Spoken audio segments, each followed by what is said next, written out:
All right, I'm done. I'm done. The multi-day guiding event. It's a lot of fun. Bunch of real good guys. Real good guys. Americans and Canadians. They're all buddies. I think we basically had almost everyone covered around the planet. We had some people from Fiji, from people from East India, I guess, Pakistan,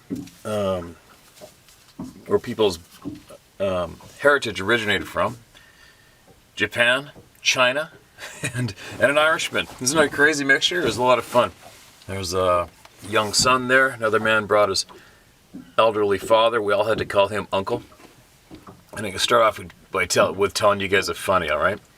So if you haven't been with me guiding before, which many of you obviously haven't, I make sure that everybody gets razzed nonstop. It's always fun. Always. Right? You just chuck and shit each other nonstop. It's a lot of fun. Especially when you got a bunch of people like this, a bunch of guys having their annual fishing trip. It's a lot of fun. So anyways, the dad, I think he's possibly originated from Pakistan. Hardcore accent, elderly man. And we had 2 boatloads of guys, and we mixed up the crews on both boats each day.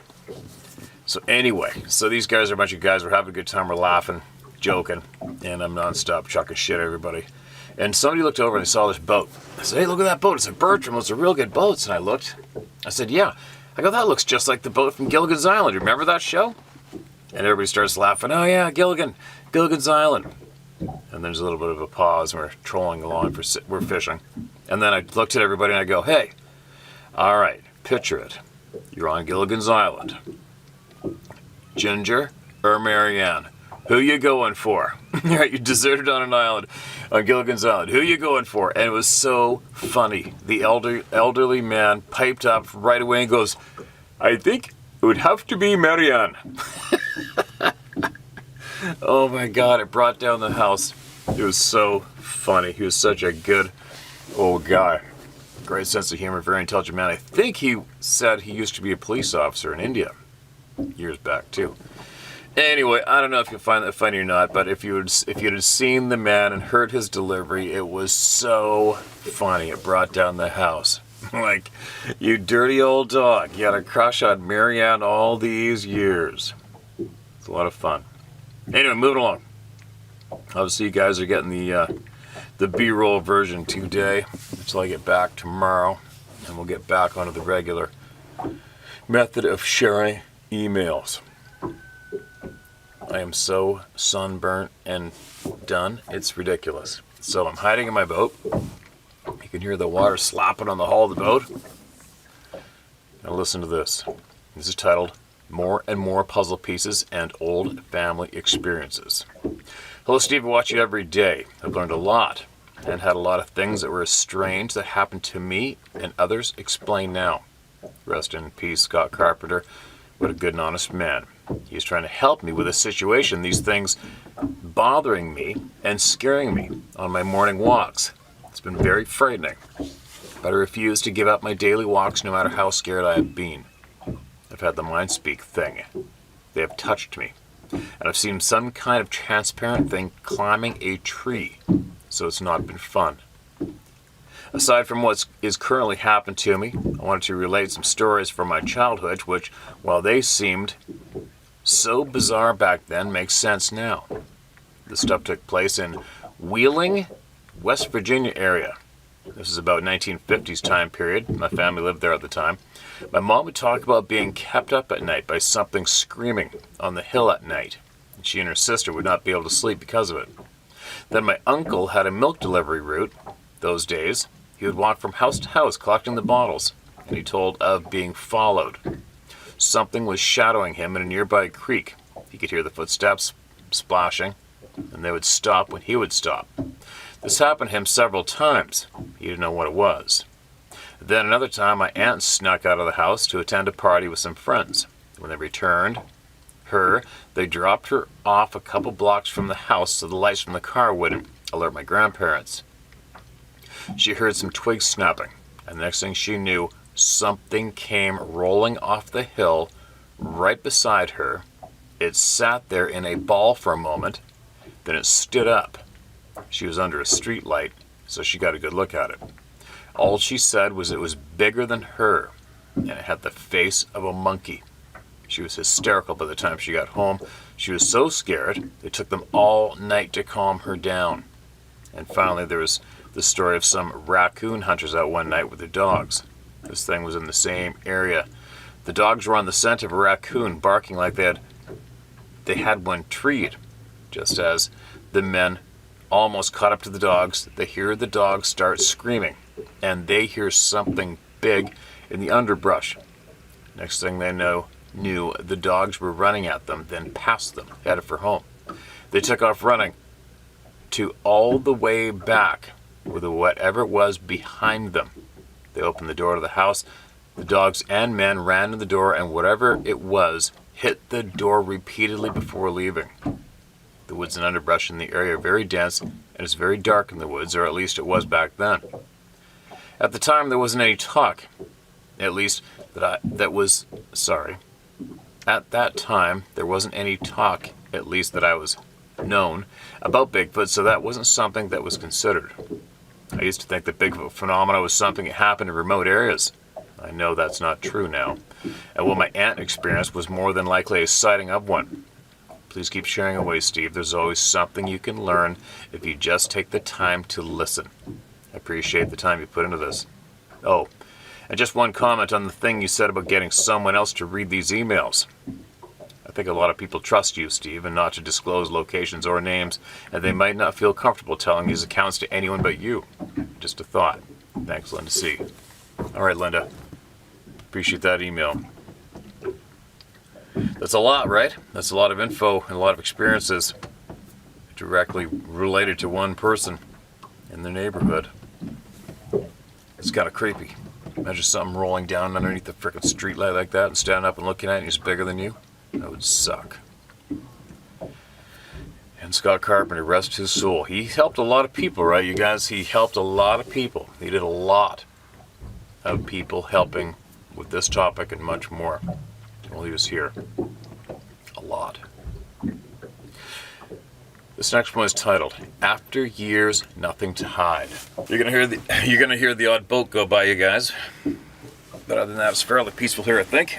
Quiet enough in here. I think the audio is gonna be all right. Now listen to this. After years, nothing to hide, even my name. All right, here we go. Hi, Steve. Well, it's about time I sent this to you. After so many years, then following your two sites, listening and learning from you and the First Nations people, doing like you said, and networked to friends and family, I guess I'm not alone. And so here we go. Well, I guess it's time to open up and share my experiences with these hairy beings. I have a similar problem with an apple thief. I unloaded a crate of apples I got for the horses out of the back of my PT Cruiser so I could reach my 2 grocery bags. I was staying in my Class C motorhome while the elect was going into the ditch for the house.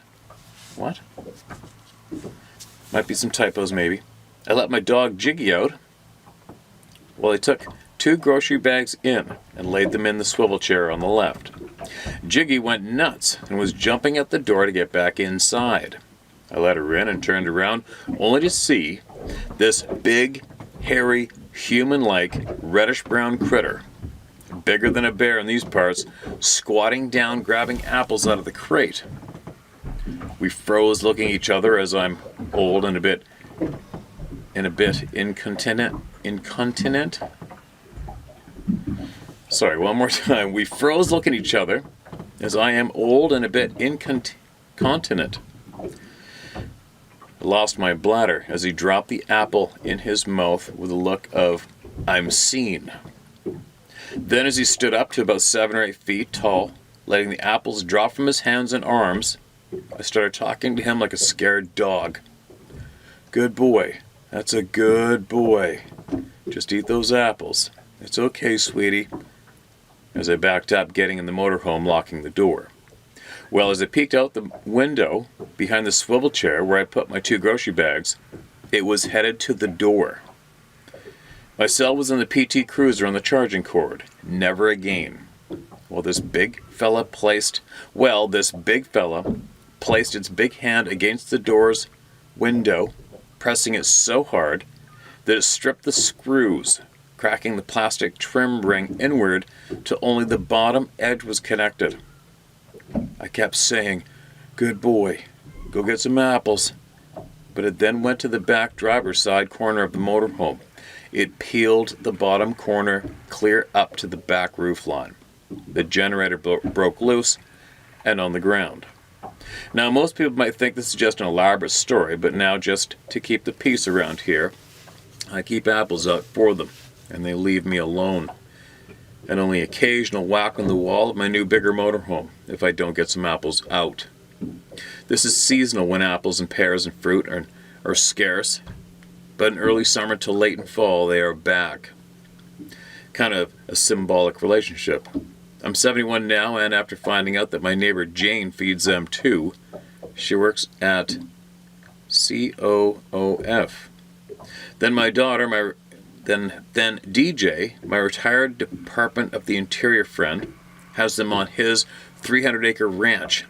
And my sons, one being a logger, all know. I guess I now am a curator of an unusual situation. So if any one of you feel threatened, just give them space and the courtesy to let things settle so you can cohabitate. I have elk come into my property all the time and rarely have bear anymore. I'm against a huge acreage of wildlife and geese habitat, and it's great. Just remember, don't threaten them, as they seem to sense your intentions. I'm so very grateful to you, Steve, as now I can openly tell the people around me, feeling them out on things with great caution before spilling my guts. Like I said, I'm 71 years old, living off-grid with one of the most amazing beings I've yet to see. 7-8 feet tall on average, reddish highlighted long hair, especially on the arms, semi-human facial looks, but like an unshaven hobo. Nose not long but wide, with a downward tip. Lips present with a set of squarish teeth, but canines not prominent. The body shows extreme strength and fit for covering ground easily, speed, and very well of its surroundings and escape paths. Eyes are dark brown with the sclera whites tinted slightly tannish. The tear ducts are dark pink. Ears set like ours but twisted at the top a bit. It seems maybe to have better peripheral hearing. Hands like a logger, strong and covered in a blending of shorter hairs at knuckles but longer near the wrist and even longer beyond. I didn't care to look at his feet as I was mesmerized on its expressive features. So here you have it. I'm a 71-year-old retired automotive customizer, painter, and do hot rod upholstery now. I was on the Discovery Channel's Monster Garage Build Team 16 and won the tools. Suburban Wedding Chapel Build. So if you think I'm scared anymore of dealing with a television reality show in Long Beach, California, well, I know how those producers stage the game and we are all the puppets.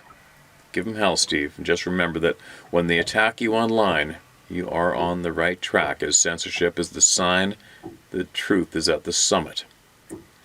Tonna Carlo Roy, Washington, USA. That's Tonna, Carlo Roy. P.S. Yes, Fort Lewis has a Sasquatch helicopter squad that flies over my property regularly with those white decals on the rotor cover. And there's the photos, the window pushed in and the side of the motorhome ripped up. That's crazy. That's pretty crazy. Sounds like there's a footprint and a map location. That's incredible. I'll tell you what, if you're still watching the channel, and I don't know how long ago you sent this originally, but if you've got any more details you want to share with us, you know the routine. Share them. We're interested. This sounds pretty intimidating. That sounds absolutely intimidating. I wonder how many different times you've actually seen these beings. Be safe out there, all right? Be safe wherever you are and what you're doing. Be safe. And email us more if you can, if you've learned, experienced more. We are curious. This next one is titled The Night at Owl Pond. Hi Steve, my name is Reich Reuter. Reutter. I hope I didn't butcher that, Mike. And I live in upstate New York. I'm 57 years old and in law enforcement at this present date. I've been hunting white-tailed deer from a young age and enjoy the outdoors. My story begins many years ago when I purchased a hunting camp near the Charleston State Forest. I met a neighbor who really taught me how to hunt whitetail. He would tell me things like when the rut really kicks in, and let the does pass and don't move a muscle because a buck will more than likely be on her scent and the game has begun. A lot of times I would see a mother and two fawns, and let me tell you, that mother was aware of her surroundings. Sometimes more than the mature bucks, following her because they have one thing on their mind. I also learned wind, and definitely play to your advantage or disadvantage. Wind and thermals are two very important aspects of getting a trophy buck. My neighbor also said all animals have to drink, so in the middle of the day, deer will usually get up from their beds and drink from a creek. I've sometimes seen my biggest bucks move to get a drink, then go back to their bed, usually close to the water. He also knew where all the deer herded up late season when the weather got really cold. All these things and many more my neighbor showed me, and I've become a much better hunter. My neighbor never mentioned anything about Bigfoot or the paranormal until one day he dropped a bomb on me from out of nowhere. This is his story told to me, and I believe every bit of it because it came out of nowhere from the hunter and person I thought I knew very well. I was talking to him one day up at hunting camp and asked him if he ever wanted to go up to the northern Adirondacks to hunt black bear. He said he would love to. I told him there was a hunting camp on paper land, must be public land, we can use about 7 miles northeast of Spectacular. He was ecstatic and asked me what landmarks are in close proximity to the cabin. I told him it's in the middle of nowhere, but I remembered a pond about a mile away called Owl Pond. His jaw dropped, and the fear in his face was astonishing to say the least. I've never, and I mean never, seen that look from him in all the years I hunted with him. He then told me he will never go to Owl Pond again in his lifetime. I looked him in his eyes at point blank and said, why not? He said he doesn't ever want to talk about it. Well, I'm the kind of person that needs to get to the bottom of it, and the conversation has taken a turn for the worse, so please, tell me. Why? And I promised to listen and not judge. And this is what he said. He was fishing on Owl Pond many years ago when the most frightening experience he has ever had happened to him. He said there's a full moon that night, to the point he could see everything around him. Clear skies and no wind. Just a perfect night with the sky filled with stars and catching fish one after the other until he heard trees breaking from the top of the mountain. Trees breaking with no wind. I thought to myself, this isn't good. He told me it sounded like a bulldozer coming down the mountain. He could see the pines tumbling down the mountain and heading right for the shoreline. He also said it was screaming as it came down like it wanted to kill anything in his path. I said to him, was it a big black bear? He said, no, it wasn't a black bear. I said, it must have been a big moose or something like that. And he said, moose or bears don't scream. I said, then what was it? He told me he didn't know what it was, but it wasn't an animal. He said it ran down through the mountain and onto the shoreline like about 50 feet from him. It was like 10 feet tall, hairy, and running on 2 legs. And damn, when he told me that, my jaw dropped like his did when I asked him to go hunting near Owl Pond. Excuse me. He said this creature was jumping up and down on the shoreline and waving its arms and screaming right at him. I asked him, what did you do next? He said he started paddling out and away from this monster as fast as he could.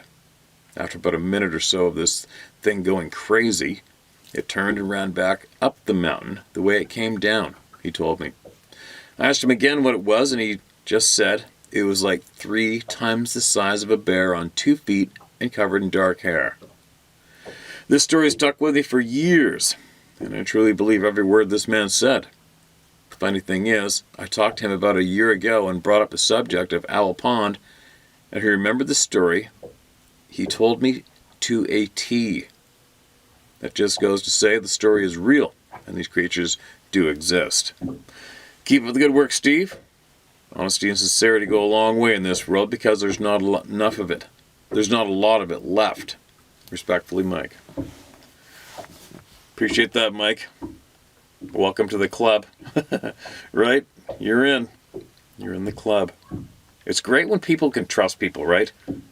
When you can listen to someone you trust and they tell you something that's outrageous, like this topic, it's really, really helpful when you can take their testimony as honest truth when it truly is, right? You got to start trusting your neighbors again, you guys. We're being taught not to trust anybody. Okay, here's another one titled Lifetime of Experiences. I was raking hay in a bottom that butted up to Odds Creek, O-D-D-S Creek, a wet weather creek that was 18 to 20 feet across and about 12 to 15 feet deep. It was a mini Grand Canyon. I was doing an east-west path to take advantage of the shade the trees around the creek offered. And after the third or fourth round, I started breaking out into a cold sweat every time I got close to the trees. My dad jumped my butt for not going to the edge of the pasture. I just felt like I was being watched and I couldn't do it. Later that year, he took me to see the movie Boggy Creek Monster. I was 11 years old. The next event was a couple years later. I found a perfect circle in the trees that was about 50 feet across and perfectly private that I used to sunbathe. I almost dozed off when the feeling of being watched and fear crept over me and I left. A couple years later, my friend and I had gotten off work at 11 p.m. and went to Pat Mays Lake in Lamar County, Texas. That's M-A-Y-S-E. We were sitting on one of the picnic tables that was next to the trees and by the edge of a drop-off that went to a little cove in the lake. We'd been talking for a while, and all of a sudden something was coming up the drop-off, and not quietly. We jumped in my car and left. The thing is, that drop-off is literally straight down. The next occurrence was 20 years later. I was working as a caregiver and worked from 8 a.m. Friday till 8 a.m. Monday. That Friday night I went out to the back steps to smoke before going to sleep, and heard someone walk up through the pasture and stop at the fence right out of the outside light. Got creeped out and went inside. Saturday night the same thing happened, and I asked my little lady if there were any livestock in the pasture, and she said it was a pecan orchard. I noticed it was all grass back there as it was late April, and I shouldn't have been able to hear footsteps. That day her shower girl came and they were giving me a hard time about hearing Bigfoot in the pasture. That night as I was sitting outside I heard the footsteps again and refused to go back in until I was ready. I was arguing with myself and said to myself that I don't like being afraid and I'd go in when I got good and ready.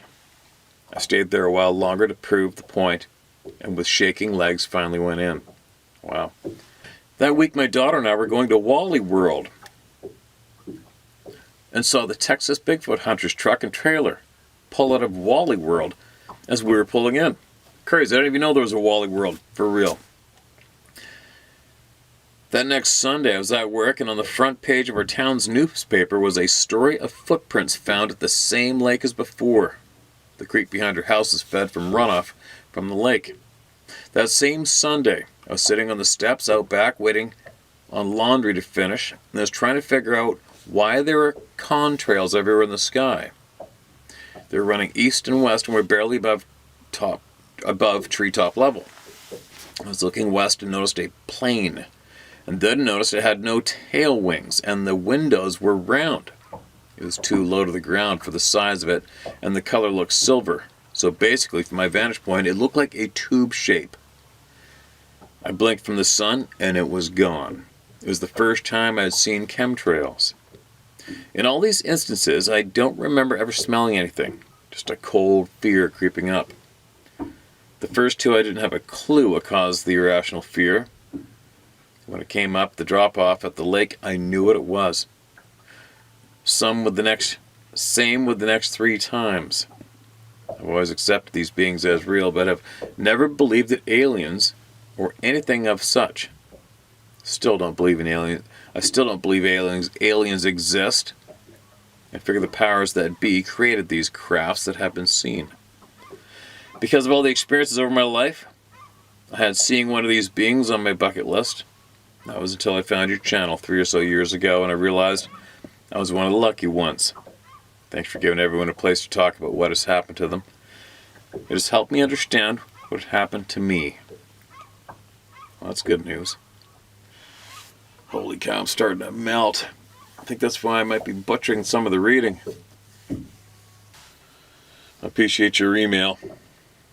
And as you go through life talking about this topic openly, make sure you send us back any new knowledge you might acquire, right? Especially if it's going to help somebody. Here's another one. Excuse me.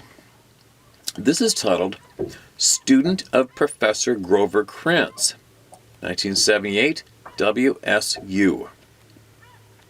Steve, while an undergrad at Washington State University in the late 70s, I had the opportunity to learn from the late Professor Grover Krantz. All right, for all you who didn't know, Grover Krantz was a big-time enthusiast when it came to this topic. Big time, for sure.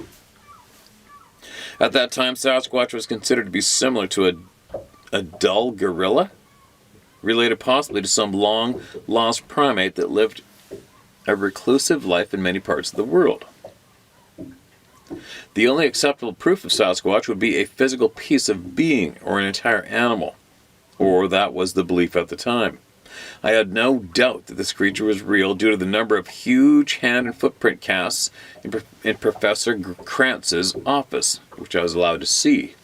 Some of them so well cast in plaster that fingerprint whorls and sweat ducts could be clearly seen with minor magnification. I listened to stories and decided to make my own conclusions. Many things didn't add up. No, we don't find their bones in mountains. But then aside from Mount Everest and a few other places on this planet, you won't find too many human remains laying around either. I've trekked to Everest Base Camp. A couple of deceased hikers were recovered because we as humans recover our dead. Why wouldn't Sasquatch do the same, assuming that they die? I occasionally reread a book written by Polish World War II Siberian slave labor camp escapees by the name of Slavomir Rawics. That's Slavomir, capital Rawicz. He and a handful of others managed to escape what amounted to a Russian death camp in deep winter. They walked all the way to India. At one point in their incredible journey, while crossing the Himalayas, Slavomir and his group of reluctant mountaineers encountered 2 creatures, of which they had been warned by locals. The creature blocked their path and swayed in unison. I've seen reference to this swaying behavior on your channel a few times recently. For some time, apparently quite aware of the humans. Ice chunks thrown at the creatures had no effect. Pieces began coming together for me when I saw your channel for the first time. You seemed credible at the start, and you still do. LOL. In the 1980s, Dad and I were given a map of the Kapowsin Tree Farm. Kapowsin Tree Farm in Washington State. That's spelled Kapowsin. Tree Farm. We weren't exclusive. This area was open to hunters for general deer for the first time in many years. Many other hunters were given maps of the tree farm as well. No one was familiar with the roads at all, and areas on the map were shaded to indicate high deer concentrations. Dad and I ended up in one of those shaded areas along with a bunch of trigger-happy yahoos. Dawn of opening day was like a Civil War skirmish, complete with bullets whizzing overhead and guys fighting over trophies. That sounds like a nightmare. We went to ground until shooting was isolated to a few, what we considered to be mercy shots. In an hour, we were in an entirely different part of the tree farm. We followed a road into the old-growth fir, cedar, and hemlock forest. There were no other hunters for miles, so we no longer worried about friendly fire. LOL. We started out with rifles and day packs across what appeared to be a heavily timbered ridge that led south towards Mount Rainier. At the time, there was nothing in that area but original wilderness. We followed the contour of the land, looking for sign and gathering a few chanterelles along the way. The peace in this location beat the dickens out of the gun battle we had experienced this morning. Chanterelles are mushrooms, in case any of you guys are wondering. Wild mushrooms. That is until we found the bone... Sorry, one more time. That is until we found the bone cache. We had no experience with something like this in our lives. Yes, we were experienced outdoorsmen, or so we thought. Nothing in my young man life experience prepared me for the sight of what I compared to what was identified on your channel as a kill zone. We're about a half a mile into our forest hunt, and on a moderate embankment, in an area void of brush, still under old growth cover, was an array of animal skulls. Since we were looking for mushrooms anyway, and our focus was already on the ground, we noticed that for an area of about 60 feet in diameter was covered with skeletons of all sorts of animals in various stages of decay. None human that I saw. Most appeared to be deer and elk of both sexes, but randomly scattered among the rest were domestic animals I recognized, such as horses' heads, bones, cow parts, dogs, pig heads, or maybe they were bear. We'll never know because we got the hell out of there. To my knowledge, there were no domestic animals within miles of that place and no roads directly to it. Often those bones were covered with moss, for sure, but some still had red meat clinging to them. We felt watched, but agreed that it was just our imaginations gone wild. However, we backtracked to the truck ASAP and went home. Dad and I talked about the incident for a few times over the years, but neither of us came up with a realistic explanation. Neither of us ever pondered Sasquatch as a possibility. Neither of us ever suggested that we return to check things out more closely either. Due to your channel and your bold contributors, I have a possible explanation. You can use my name, which is Dave Wharton. I live in the foothills of the Cascades here in Washington State. My Sasquatch education has turned out to be a lifetime course, not every semester of which I actually knew I was signing up for. LOL. Thank you and be safe and keep up the good work. All right. Well, that was interesting. The kill zone thing. I don't know what's up with that. You know, I had a guy here in British Columbia email me a while back, and it just reminded me of him. And he said he was emailing me in absolute innocence on social media, I think. And all he was saying was he had found this lair where it must be the biggest bear ever. And he said it's like a tunnel that went through the thick brush, and inside that tunnel opened up to a little ways. And he said there's nothing but skeletal remains everywhere in this small area. Just kind of hidden with a bit of a tunnel going into it. And he said he's going to put trail cameras on there and see if he could catch the, quote, bear, end quote, that was doing it. And I hadn't heard from him since. So if you are still here and that is a familiar story to you and you recognize it as yours, email me back and let me know if you went in there. I'm very curious to know. And then we had other guys, quite a few people have emailed in discovering something with that description. And that's really alarming. But it might not be alarming if it was near a road or a snowmobile trail, then it would almost possibly be from a trapper. You see a lot of trappers will pre-make huge bait piles for trapping predators, wolves especially. And other instances where that can happen is, you know, almost every single farm has a bone pile out back, way off to the edge of the property somewhere, where they dump the dead livestock, and that's where you see a shit pile of bones too, right?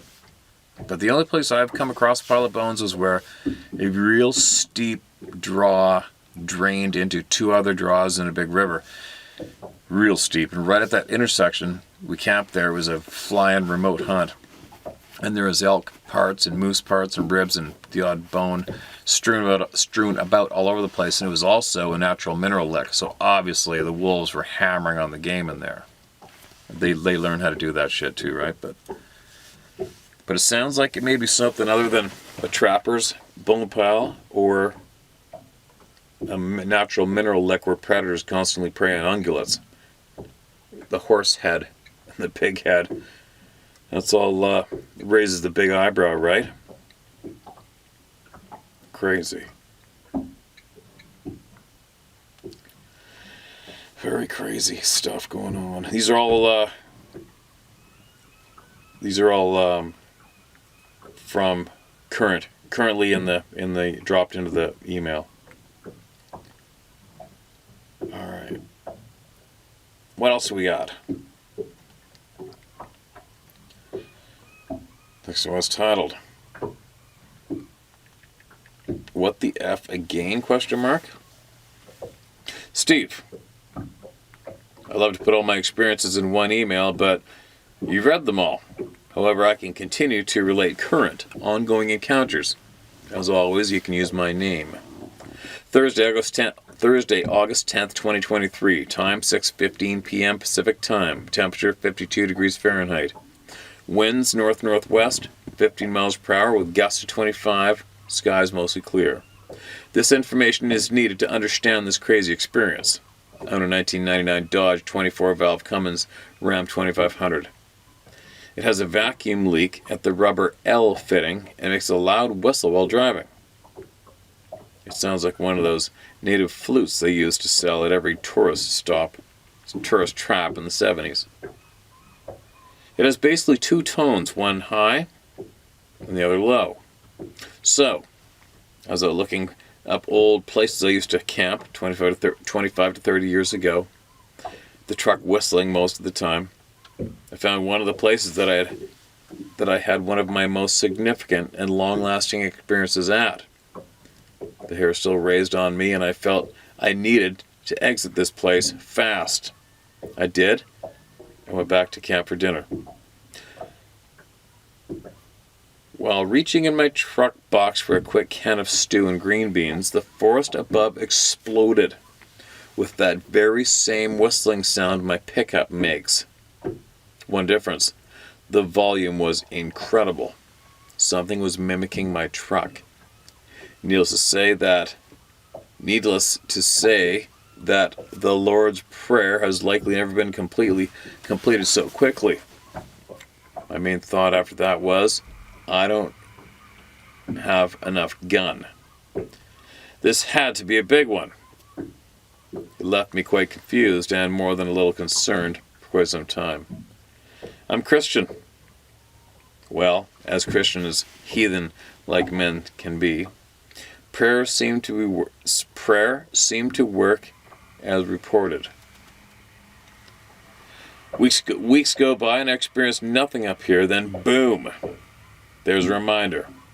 These experiences all contain some fear, though after reflection, it also a little humorous. Okay, it's also a little humorous. Sorry guys, I got a nap or something. I am absolutely going down. Thanks for the outlet. Hope this helps. Rod Schrader, somewhere in the mountains of the Pacific Northwest. Okay, Rod, appreciate you, man. Appreciate it. And another member of the club, right?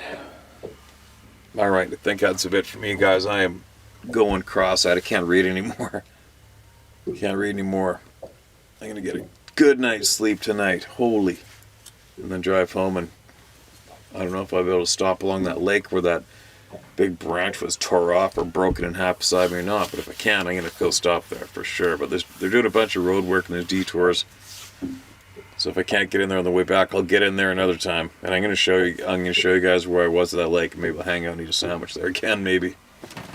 But anyway, this should suffice for now. At least we got some voices heard, right? I'll be back tomorrow again. Not gonna stop.